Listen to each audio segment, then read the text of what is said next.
नमस्कार, मैं हूं आपके साथ मयंक। आज 3 तारीख है। मैं सीधा मुद्दे पर आना चाहता हूं। अली खामेनेई साहब के जनाजे को लेकर पुतिन की तरफ से, रूस की तरफ से बड़ा अलर्ट आया है और इसी के साथ ही ईरान ने 100 खुर्रमशहर मिसाइल्स तैनात कर दी है, खास तौर पर इस जनाजे के लिए। देखिए, ये ऐसी खबरें हैं जो इस ओर इशारा कर रही हैं कि अगले 6 दिन के अंदर ईरान में कुछ भी हो सकता है, कुछ भी हो सकता है। देखिए, मैंने आपको अपने एक वीडियो में पहले ही ये कहा था कि इजराइल के निशाने पर अली खामेनेई साहब का जो जनाजा है, फ्यूनरल का जो पूरा प्रोसेस है, वो मोसाद और इजराइल के निशाने पर है। और देखिए, एक बार फिर अब ये बातें सामने आने शुरू हो गई हैं।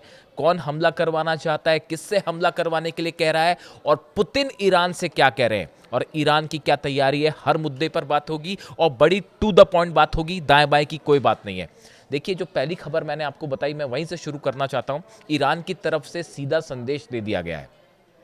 ईरान की तरफ से यह कहा गया है कि अगर इजराइल की तरफ से अली खामेनेई साहब के जनाजे को निशाना बनाया गया तो उसका नतीजा ये होगा, हम इजराइल को नक्शे से मिटा देंगे। जो कमेंट्स आ रहे हैं वो ये बता रहे हैं कि ईरान ने एक बहुत बड़ी तैयारी कर रखी है। देखिए, जनाजे की तो एक प्रोसेस है ही, उसमें करोड़ों लोग शामिल होंगे, लोगों की भावनाएं जुड़ी हुई हैं और एक ऐसे लीडर थे जिनके पूरी दुनिया में करोड़ों फॉलोअर्स हैं। और ऐसे हालात में ईरान के लिए बेहद इमोशनल मैटर है और अगर किसी ने इस जनाजे पर हमले करने की कोशिश की तो उसका नतीजा क्या करना है, ईरान ने अभी से तय कर रखा है। जो सोर्सेज बता रहे हैं, जो जानकारी मेरे पास है, 100 से ज्यादा खुर्रमशहर मिसाइल्स जो हैं वो इजराइल के अलग अलग शहरों को लोकेट करके मिसाइल जो बेसिस होती हैं उस पर तैनात कर दी गई है। बात नंबर 1। बात नंबर 2, ये जो मिसाइल्स हैं, बताया जा रहा है कि ये ईरान की खुर्रमशहर मिसाइल का सबसे एडवांस वर्जन है। ये जितने दिन से सीज फायर चल रहा है, नॉन स्टॉप ईरान में मिसाइल्स बनाई जा रही हैं। अगर कोई इस गलत फहमी में रहना चाहता है कि जंग रुक गई है और शांति हो गई है, तो इससे बड़ा भुलावा कुछ नहीं हो सकता। ईरान अच्छे से जानता है कि फिर से हमला होगा। नॉन स्टॉप ईरान में मिसाइल्स बनाई जा रही हैं और अब जो खुर्रमशहर मिसाइल्स का नए वर्जन आए हैं, ये ज़्यादा एडवांस है और हर मिसाइल 80 लोकेशंस पर हमला करने की क्षमता रख सकती है। यानी आप ये कह लीजिए, एक खुर्रमशहर मिसाइल 80 लोकेशंस को टारगेट कर सकती है। अब ऐसे में अगर एक साथ 100 मिसाइल्स फायर कर दी जाएं तो वो कितने लोकेशंस पर फायर करेंगी, आप अंदाज लगा लीजिए। एक मिसाइल 80 लोकेशंस पर टारगेट कर पाएगी और एक साथ अगर 100 मिसाइल फायर हो जाएं तो कितने मल्टीपल टारगेट्स इजराइल में तबाह होंगे। और ये अगर एक साथ फायर हो जाए, दुनिया का कोई डिफेंस सिस्टम ईरान की मिसाइल्स को जो है वो नहीं रोक पाएगा। ये बात तय है। अब देखिए, ईरान की तरफ से जो बयान आ रहे हैं, ईरान की सेना का कहना है, ये दरअसल अहमद वाहिदी साहब कह रहे हैं, अपने प्रवक्ताओं के जरिए कह रहे हैं कि जरा सी गलती की तो सीधा और ऐसा जवाब दिया जाएगा कि भूल नहीं पाओगे। ये जवाब ईरान की तरफ से। दूसरी तरफ देखिए, ईरान के जो विदेश मंत्री हैं अब्बास अराक्ची साहब, मैं हमेशा कहता हूं, बड़े नपे तुले शब्दों में बात करते हैं। कभी कोई दाएं बाएं की बात नहीं करते और कभी बुरे से बुरे हालात हों लेकिन कभी गुस्सा नहीं होते और बड़े नपे तुले शब्दों में जवाब देते हैं। हमेशा मैंने उनको यही देखा है। बेहतरीन विदेश मंत्री, इसमें कोई गुंजाइश ही नहीं है। लेकिन अब इस बार वो भी गुस्सा है, वो भी नाराज़ है। इजराइल के डिफेंस मिनिस्टर जो काट्स हैं, उनका जिस तरह से बयान आया कि हमले के लिए हम तैयार हैं और 24 घंटे में हम ईरान पर हमला कर सकते हैं, वो दरअसल बयान जनाजे को टारगेट करने को लेकर ही था। जब अली खामेनेई साहब के जनाजे पर हमले की बातें सामने आई तो अब्बास अराक्ची साहब का भी खून खौल पड़ा और उन्होंने कहा, अमेरिका से कहा कि ये जो पालतू जानवर हैं इजराइल के, इनको काबू में रखो वरना अंजाम बहुत बुरा होगा। देखिए, जो खबरें हैं उसके मुताबिक एक बड़ी मीटिंग हुई है इजराइल में। मोसाद और इजराइल की गवर्नमेंट के अधिकारी शामिल थे उसमें, और उसमें बड़ा प्लान तैयार है कि क्या रुख रहेगा इजराइल का इस पूरे जनाजे को लेकर।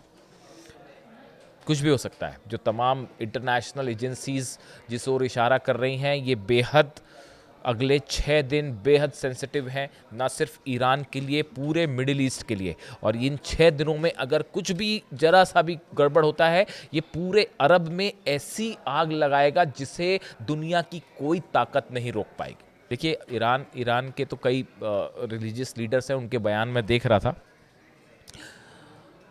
वो तो अभी भी यही कह रहे हैं। उनका कहना है कि ईरान को सब बातें छोड़ देना चाहिए, पहले अली खामेनी साहब की शहादत का बदला लीजिए, उनके हत्यारों से बदला लीजिए। ऐसे तमाम ईरान के रिलीजियस लीडर्स हैं जो इस तरह की बात कर रहे हैं। अली निगजाद हैं, ये सांसद हैं वहाँ के, शायद तो संसद के उपाध्यक्ष भी हैं। इनकी तरफ से भी कहा गया कि अभी खामेनी साहब का बदला बाकी है, यानी सीधी वार्निंग दी जा रही है ईरान की तरफ से, चिलिंग वार्निंग्स जिसे कहते हैं। अब देखिए, मैं आपको पहले क्यों कह रहा था कि अली खामेनी साहब की, मैंने 2 दिन पहले ये बात कही थी कि अली खामेनी साहब के जनाजे को लेकर जो है वो साजिशें हो रही है। देखिए, लॉरा लूमर है, ये डोनाल्ड ट्रंप के बेहद करीबी मानी जाती है और एक राइट विंग की नेता है ये, और एनालिस्ट है, और हमेशा से इनका जो अप्रोच होता है वो एंटी मुस्लिम मानी जाती हैं ये, और डोनाल्ड ट्रंप की लेकिन बेहद करीबी हैं और फार राइट पॉलिटिकल एक्टिविस्ट हैं। इनकी तरफ से कल 3 बयान आए, शायद आपने सुना होगा, सोशल मीडिया पर इन्होंने पोस्ट किया। उन्होंने कहा कि आयतुल्लाह अली खामेनी साहब का जो फ्यूनरल है, इसको लेकर उन्होंने कहा, अ फ्यूनरल फॉर खामेनी, ये लिख रही हैं वो अपनी सोशल मीडिया पे, a funeral for Khamenei that's what we call a target rich environment, और उसके आगे एक बॉम्ब की फोटो लगा रही हैं। मतलब अगर हिंदी में ट्रांसलेट करें, उनका कहना है कि अली खामेनी का अंतिम संस्कार इजराइल के लिए ईरान पर बमबारी करने का बेहतरीन मौका है, और उसके बाद बम की तस्वीर लगा रही हैं। सोचिए आप, ये सोच है कुछ लोगों की, हैरानी होती है मुझे तो कभी कभी सोच के। उसके आगे और लिख रही है, the IDF has the opportunity to do the funniest thing. वही कह रही है, आईडीएफ इजराइल की सेना के लिए कह रही है कि इजराइल की सेना के लिए कुछ फनी करने का जो है वो बेहतरीन मौका है।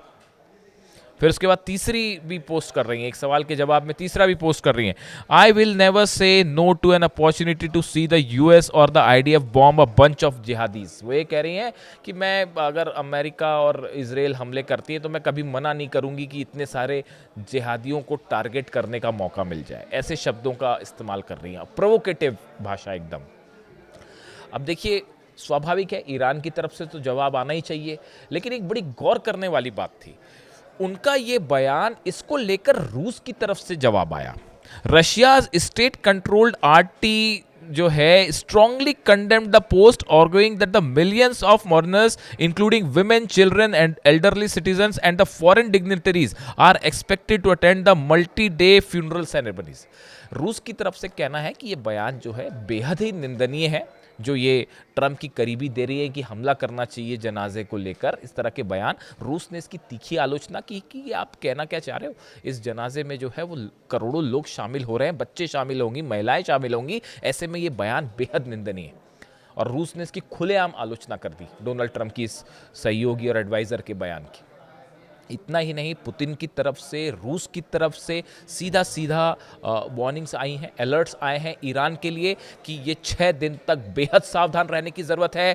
मुस्तबा खामेनी साहब टारगेट पर हैं, अहमद वाहिदी साहब टारगेट पर हैं, और जब जो शख्स अली खामेनी साहब पे हमला करवा सकते हैं वो उनके जनाजे पर भी हमला करवा सकते हैं।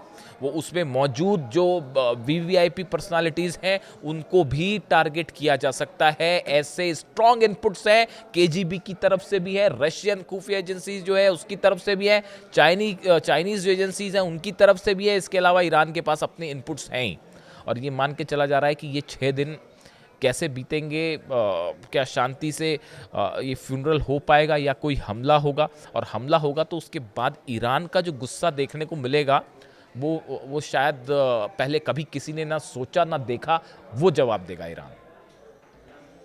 ईरान में जो वीडियोस मैं देखता हूँ वहाँ से, जो प्रदर्शन हर रात को प्रदर्शन होता है, लोग घरों में सोते हैं रात को जाके। ईरान में एक रात ऐसी नहीं जाती जिस दिन अली खामेनी साहब के लिए आंसू ना बहाए जाते और उनके लिए गुस्सा देखने को नहीं मिलता। मैंने इतिहास में, मैंने तो देखिए, मैं तो हिस्ट्री, पॉलिटिकल साइंस और इंटरनेशनल रिलेशंस का स्टूडेंट ही रहा हूँ, मेरा काम ही है, 20-25 साल से मैं यही पढ़ता रहता हूँ सब कुछ। मैंने ऐसा अपने लीडर के लिए इतना ज़्यादा लगाव, प्रेम और रिस्पेक्ट जो अली खामेनी साहब के लिए ईरान की जनता के मन में है, मैंने इतिहास में तो नहीं देखा। अभी आपको याद आ रहा है क्या? मेरे को तो नहीं आता याद ऐसा कुछ। बच्चे से लेके छोटे छोटे बच्चे जो बोलना शुरू करते हैं वो भी उनसे मोहब्बत करते हैं, और उन्हीं के लिए पहला शब्द ही उनका वो होता है। तो हालात ये है साहब कि बहुत ज़्यादा गुस्सा है ईरान के मन में, और ज़रा सा एक गलत स्टेप, मिस कैलकुलेशन इजराइल का पूरे रीजन को एक ऐसी आग में झुलस देगा जो आप सोच नहीं सकते। अब देखिए इसमें जो है कई सारे डेवलपमेंट्स हैं, कई खबरें हैं, मतलब 5-6 अलग अलग सोर्सेज से खबरें हैं इस तरह की कि अक्टूबर में, ये कल सरफेस हुई ये चीज़ें कि अक्टूबर में जो है एक डेट आ रही है टेंटेटिव कि अक्टूबर के आसपास नेतन्याहू फिर से हमला कर सकते हैं ईरान पे। बीच पे हो गया तो बीच में तो हो ही सकता है, लेकिन अक्टूबर की एक टेंटेटिव डेट आ रही है क्योंकि इजराइल में चुनाव है, और किसी तरह से उस चुनाव को आगे बढ़ाने के लिए या फिर उनके ऊपर जो मुकदमे में फंसे हुए हैं नेतन्याहू, उसको आगे, उसका जो ट्रायल है उसको आगे टालने के लिए नेतन्याहू और इजराइल जो है वो हमला कर सकते हैं ईरान के ऊपर। इस तरह के इनपुट्स हैं, तमाम इंटरनेशनल एजेंसीज इस ओर इशारा कर रही हैं, अमेरिका की भी और कई यूरोप की एजेंसीज भी। अब हालात ये है कि इसीलिए अब्बास अराक्ची ये कह रहे हैं कि इजराइल जो है वो तैयार बैठा हुआ है कि किसी तरह से, किसी भी सूरत में अमेरिका और ईरान का समझौता ना हो। अगर समझौता हो गया, एमओयू हो गया, तो इजराइल जो है वो अलग थलग पड़ जाएगा और इजराइल की दाल नहीं गलेगी। यही वजह है, देखिए लगातार बमबारी हो रही है। कल लेबनान पे बड़े भयानक हमले हुए हैं, दक्षिणी लेबनान में मैं कुछ तस्वीरें देख रहा था, कुछ बॉम्ब्स तो ऐसे ड्रॉप किए गए हैं, ऐसा लग रहा है मान लो कि न्यूक्लियर बम गिरा दिया गया हो, ऐसे मशरूम क्लाउड्स बन रहे हैं। बेहद भयानक हमले हो रहे हैं लेबनान पे। ऐसी हाल गजा में है, ऐसी हाल सीरिया में है। ये सब साफ साफ इंडिकेशन कर रहा है कि इजराइल एक प्लान तैयार कर चुका है कि किसी भी सूरत में अमेरिका से एमओयू साइन नहीं होने देना है, बात समझौता को आगे नहीं बढ़ाना है। अब भले डोनाल्ड ट्रंप जो है असल में अमेरिका का बड़ा नुकसान हो गया। देखिए 16-17 बेस जल गए। अरब देश जो है वो अपना डिफेंस सिस्टम, ये भी इस बात को ध्यान रखिएगा, जितने अरब देश हैं बड़ी तेजी के साथ अपना डिफेंस सिस्टम मजबूत करने में जुटे हुए हैं। क्या वजह है इसकी, सोचिए आप जरा। आयरन डोम मजबूत करने में जुड़ा है इजराइल, और पूरे अरब देश जो हैं वो एक सूत्री कार्यक्रम चल रहा है साहब सबका हथियारों के मामले को लेकर। चाहे वो यूएई हो, चाहे सऊदी हो, चाहे बहरीन हो, चाहे कतर हो, चाहे जॉर्डन हो, एक एक देश जो है वो अपना डिफेंस सिस्टम मजबूत करना चाहता है, क्योंकि उनको पता है कि आज नहीं तो कल इजराइल की तरफ से, ईरान की तरफ से जो है वो मिसाइल खानी है, और वो मिसाइलें रोकने की हिम्मत नहीं है। तो अब कैसे करके, भाई अमेरिका तो रोक नहीं पाया, 16-17 बेस जला डाले, तो अब आगे क्या होगा। तो इसीलिए जो है वो अपने डिफेंस सिस्टम मजबूत किया जा रहा है। अब इस बीच जो जहाँ से हमने बात शुरू की थी कि अली खामेनी साहब के जनाजे को लेकर जो है वो बड़ी तैयारी ईरान की तरफ से, सिक्योरिटी मेजर्स हैं तमाम। देखिए तमाम उनके वो आ गए हैं, गाइडलाइंस आ गई हैं कि कौन मौजूद रहेगा, उसमें वीआईपी जो पर्सनालिटीज़ है वो कहाँ रहेंगी।